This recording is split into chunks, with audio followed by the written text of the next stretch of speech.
परमेश्वर के भेद भाई भक्त सिंह द्वारा 21 जुलाई 2021। क्योंकि हमारा पल भर का हल्का सा क्लेश हमारे लिए बहुत ही महत्वपूर्ण और अनंत महिमा उत्पन्न करता जाता है। 2 कुरिन्थियों 4:17। प्रत्येक काम के लिए दाहिना हाथ अति उपयोगी है।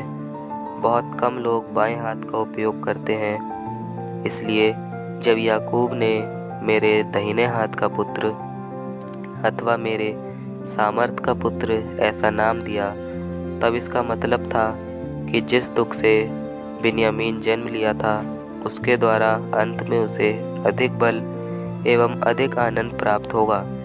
बिन्यामीन की माता का प्रसूति में ही मृत्यु हो गई थी, इसलिए माँ का प्रेम क्या है इसे वो नहीं जानता था।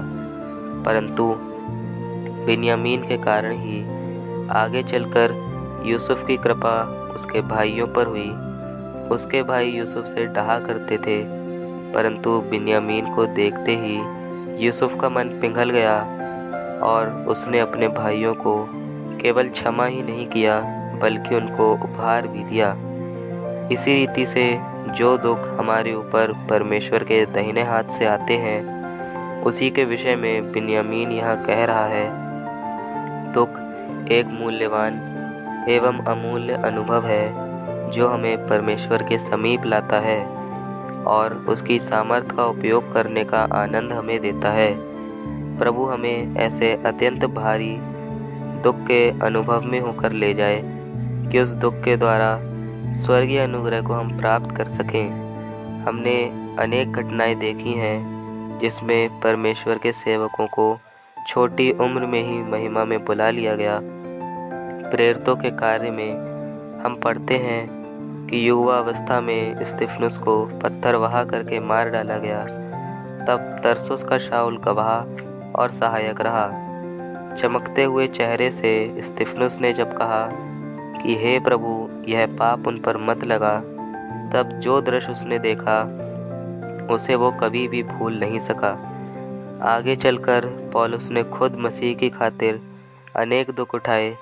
2 कुरिन्थियों 11 अध्याय का 24 पद से लेकर 28 पद तक। 5 बार मैंने यहूदियों के हाथ से 39 कोड़े खाए। 3 बार मैंने बेतें खाईं।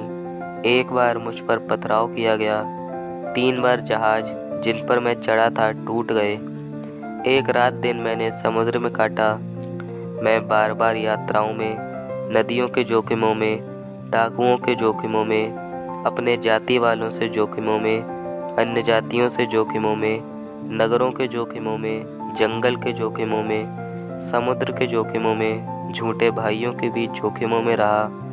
परिश्रम और कष्ट में, बार बार जागते रहने में, भूख प्यास में, बार बार उपवास करने में, जाड़े में उघाड़े रहने में और अन्य बातों को छोड़कर जिनका वर्णन मैं नहीं करता, सब कलीसियाओं की चिंता प्रतिदिन मुझे दबाती है। हम कह सकते हैं कि स्तिफनुस की जयवंत मृत्यु हुई पौलुस को प्रभु की एक दृढ़ गवाही में बदल गई। जब खुद उसके ऊपर पथराव किया गया तब पौलुस इसे आनंद पूर्वक झेल लिया।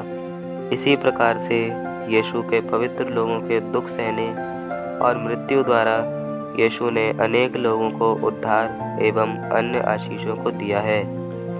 सभी भाई बहनों को जय मसीह की।